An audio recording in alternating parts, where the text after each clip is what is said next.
Salutations card number 8. Welcome back to the Purple Crown Goddess Tarot. I am the Purple Crown Goddess, Miss Nikia Monique, and it is a pleasure and an honor to be here for you tonight to read your soul prosperity readings, okay? So if you're familiar, I am reading this blind eye style. You can find each of the cards, or you can identify each of the cards in each of the titles labeled C1, C2, C3, all the way through C12, okay? So for those of you who are new, when I read blind eye, it is to turn a blind eye to whoever zodiac sign I am reading for, and that is just to remove the biases that are there for me, either consciously or subconsciously, for those who play roles in my life or who don't play roles in my life, okay? So that we can just focus on the message and the energy for you. Also, I feel this other need to share with you guys that I went back and listened to one of the readings that I did for one of my chart placements, and I all the way around read myself, okay? And they were things that I probably wouldn't have said to myself, or thoughts and ideas that I probably wouldn't have even thought, because sometimes we can get in our own way, you know? Sometimes we can get in our own way.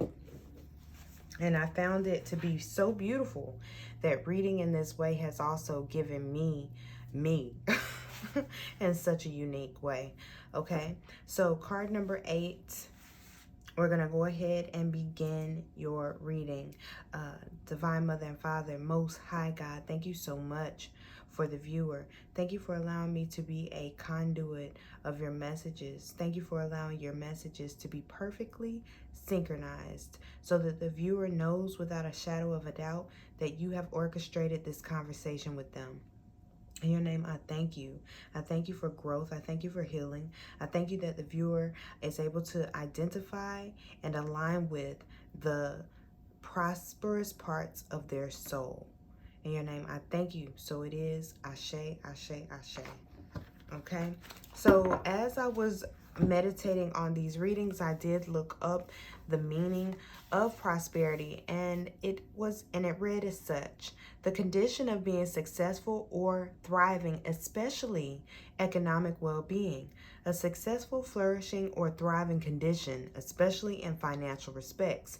Good fortune.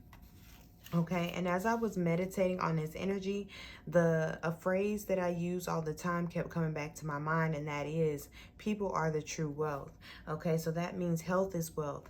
That means our relationships are wealth. And that means that our families are our true wealth. And if 2020 taught us nothing else, it should have at least taught us that people are the true wealth. As soon as you stop moving people around, you see that all these signs and logos hanging up everywhere, they mean nothing without a human behind it to bring those systems to life, okay?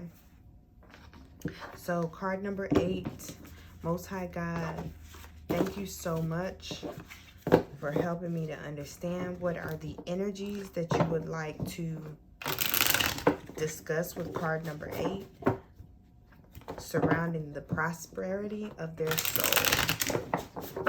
The prosperity of their soul. Thank you, Most High God. What messages do you have for card number 8 regarding the prosperity of their soul, Most High God? Ooh, you are like a direct connect. That's the first thing I hear, a direct link, a direct connect to the Most High. The aces are always my most important cards in the deck, because when I read them as gifts directly from the Most High. Okay, so for the Ace of Swords to be the first card out on the table for you guys have a direct link to the Most High God. Oh, this energy is very much so piggybacking off of the energy in card number 7. Okay, and like I said, they're labeled, all right? So C7, whatever reading that is, whoever that was for, all right? But I see that this energy is piggybacking a lot off of card number 7, okay? But you guys are very psychic. You guys are very... You guys are able to channel messages. So like for me, when I channel energies, I like to channel with no cards sometimes, but the cards help me to stay humble. And the cards also help me to identify blockages that could be going on around me. You know, sometimes we get in our own way. And so the cards help to like trigger those new avenues of communication that God is trying to get our attention in, okay? But I'm seeing that the gift of your soul is that you are able to speak life into anything and that it grows, okay? So you, I've heard, I met one young lady and she was from Jamaica, and she said that they call it a goat mouth in Jamaica. So some of you have a goat mouth, and you're being advised to watch your words, and especially when you are angry, watch your words, because your gift is so that you can quickly manifest those things that are of the Most High God.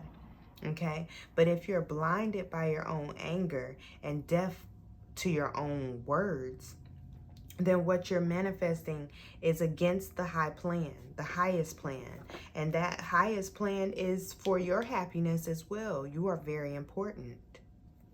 Okay, you are very important. 9 of Pentacles at the bottom of the deck. How can the viewer get closer to this type of mind? For those that are struggling, how can they come closer to this state of mind, Most High God? Think back to when you were a kid. Okay, think back to when you were a kid. Think back, you probably had experiences where you were able to recognize things that other people may have thought you were crazy for. You know, you may have gifts and things of that nature. I see that some of you may have had some of your gifts as a child may have left you scarred and wounded because maybe your gifts were taken advantage of, or maybe they were laughed at, or maybe you had no one to help you understand your gifts, so you tried to wish them away or pray them away. But the divine is making this reverence, this time for you to renege, shoot, on whatever that prayer was that you were praying about, that was praying for less than who you are. You were asking to be less than who you are. Thank you, Most High God. Any more messages for the viewer about the prosperity of their soul? The prosperity of their soul. I'm also hearing that for those of you who went through so many traumatizing events when you were a kid, where you felt like your childhood was ripped away from you because of this, that, and the third, that was divinely orchestrated by the Most High God. And I see you sent like, oh my gosh, like eyes rolling up, like, it's so funny. It's not it's not funny. But the eye rolls that I'm seeing, it's like you're rolling your eyes so hard back in the back of your head that your eyelashes are batting a little bit, and it's just like, I ain't trying to hear this. But it was like, the message is for you, for sure, specifically for you, about you know, making peace with what has already been and searching through the rubbish of the past so that you can find the jewels that you dropped in that space by focusing on the negative things, because those negative things were what were actually helping you to become the man or woman that you are right now. Any more messages for the viewer? Yeah, I'm hearing, but my family though, like I feel like the energy of adoption for some. And I also feel the energy of feeling like my family they weren't hitting on 2 cents.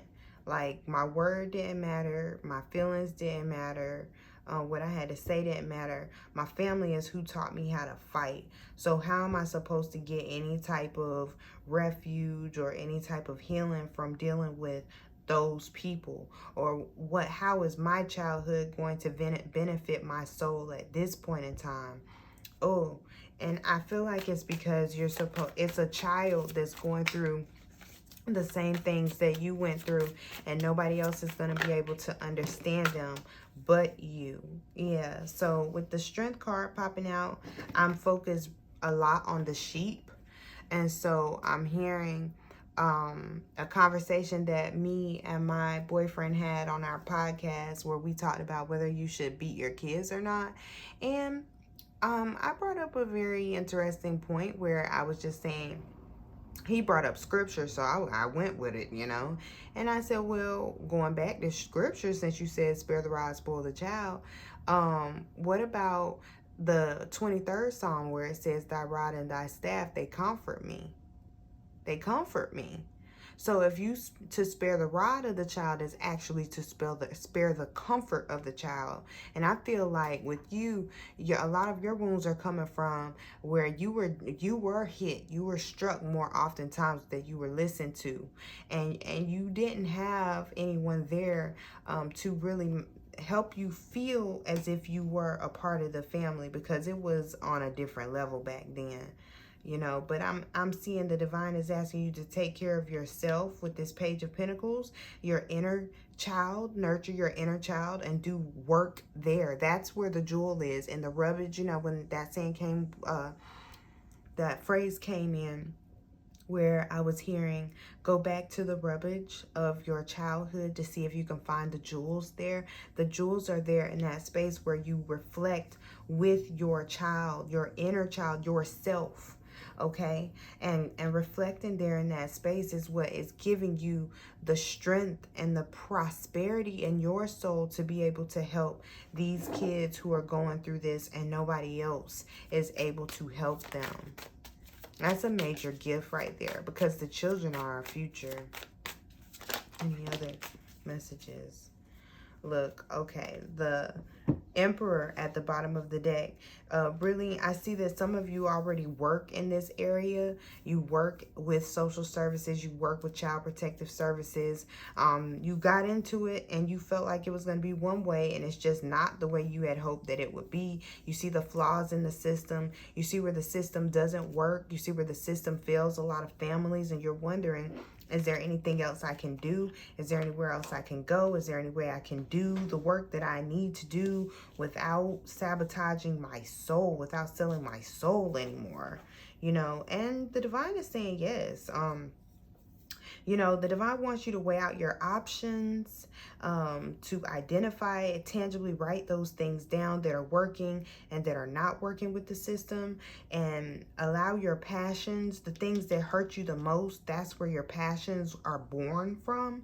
Allow your passions to speak loudly, and a partner will be brought your way. This reading does go a lot with reading number 7. So card number 7, if you look in the titles and you see that you have a connection with that zodiac sign, you should check it out, because with card number 7, they were being asked to, when they forgot what they needed to do, or when they became emotionally lost, to remember the 9 of Cups, to go back to self-fulfillment, because the energy of self-fulfillment is what aligns the partnership. And that's the same for you, except your partnership is looking like you are going to have a partner that is going to come in that is more like a business partner. Doesn't mean it can't be a relationship partner, but this partner is coming in to help provide structure and to help create a system that does work and that doesn't fail these kids. And I see a lot of kids profiting and benefiting from the work that you do. Okay, and it may be very hard at first. It's going to be a lot to get over, a lot to get through, but it will be well worth it. I'm also hearing that you need to move in silence about your plans while you're in the planning stage. Okay, while you're in the planning stage, you need to be very quiet about it, because some people like the system broke the way that it is. Okay, and you don't want anybody identifying you prematurely as a whistleblower. Okay. All right.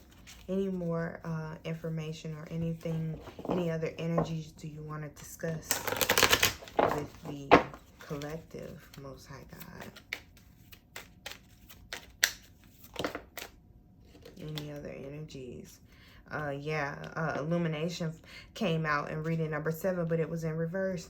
Illumination is a big deal. It came out right on top of the Tower card. So the Tower card, it may not look good, but it is coming to expose the things that need to be exposed, the things that are blocking the ability to move forward so that your soul can prosper in the area that it is meant to prosper in.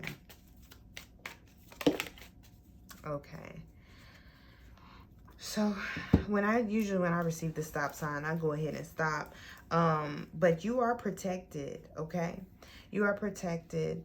The stop over top of the illumination, the divine is asking you, for some of you who are planning to blow the whistle, the divine is asking you to focus more on a solution before you blow any type of whistle, because the type of whistle that you're being asked to blow is not one that points at the problem, because we have enough of that. You're being asked to think higher than that. That's why the Ace of Swords came out first, and think into the space of a resolution, okay? A resolution. Any messages from the phone? Okay, donations, tithing, and charitable work came out first, which goes right along with this same energy. Give joyfully to the organizations and people who are spiritually supporting and inspiring you, and know that your generosity will be returned to you many-fold in miraculous ways. Okay? Your positive energy is very important right now. That's what you're being asked to donate to the situation. Oh, okay, so with it coming out, with that energy coming out like that, with the divine asking you to donate your positivity, your positive energy, that means that it's an awareness that the situation ain't fair. It's effed up, it's out of balance and all of that, okay? But it doesn't, you're not... Just hold on, because you're connected to the source. So it doesn't matter how out of balance, it may seem that other things or other parts of the situation are playing themselves out to be. Donate, because the love that is flowing through you anyway is not yours to give. Love that's stagnant, it rots inside of you and becomes bitterness. Let that love continue to flow, because you see, cooperation instead of competition. That's why the stop card came out over top of illumination and the Tower. Don't blow the whistle on this problem quite so soon. Come up with a solution first, and then blow the whistle. Sound the alarm on a resolution, not the problem. Okay, not the problem. Because a lot of people that I see that you may not see are connected to you that are also connected to this problem. Okay, so it's almost like the energy of shooting yourself in the foot. Make sure that your solution to this energy is the type of solution that is of your highest mind, meaning you're able to see more than one perspective of this situation. So if it is an issue around social services or a child, right, then your energy needs to be more so centered on the perspective of the child, the perspective of the parents, the perspective of the home that the child will be placed into, the perspective of your coworkers, your boss, your team. It's a lot more people involved other than just trying to put a quick stop to what is wrong, right? Right? Because sometimes we all know that ends up throwing way more out of balance than was out of balance to start with, okay? Do you have any more advice for this group for card number 8, Most High God? Any more advice? Okay, so the Skunk comes out first, and even though the card says know your worth, I'm getting this feeling of don't stink up the place with your whistleblowing and finger pointing. Go within a lot more first to identify a solution, whether that be with your job or a relationship or whatever this energy is, because there is a partnership that is here for you, be it romantic or work related. Okay, then with the next energy that comes out is the Rhinoceros, and it is saying overcome any obstacles. So you overcome these obstacles by knowing your worth, not by identifying somebody else's lack, okay? porcupine at the bottom. Time for beginner mind. And what I'm thinking about as I look at this porcupine is how I watched A Night on Earth, and the lions were hungry, okay? The lions were hungry one night, and they went up messing with the porcupine and thinking they were about to get something to eat, and the porcupine kept its back to the lion, okay? You know, if a porcupine keeps its back to the lion, then these little spikes, when they were sticking all in that lion's face, and it really hurt. And that big old lion left that porcupine alone. You know, you are spiritually protected, whoever you are. You know, the situation that you're going through, it is of one of the highest, okay, one of the highest levels of servitude. Okay, so of course with that comes the exact opposite type of opposing energy, you know, against that. So you can feel like you're under spiritual attack a lot, you know, but you've got to raise your head to the Most High and remember that you are here to do the work of the Most High God, and there's nothing and no one that can stop you from completing your mission except for you. Okay, so I hope that this message has been of assistance to you all. If it has, let me know. Until next time, continue to vibrate love and vibrate well. Peace.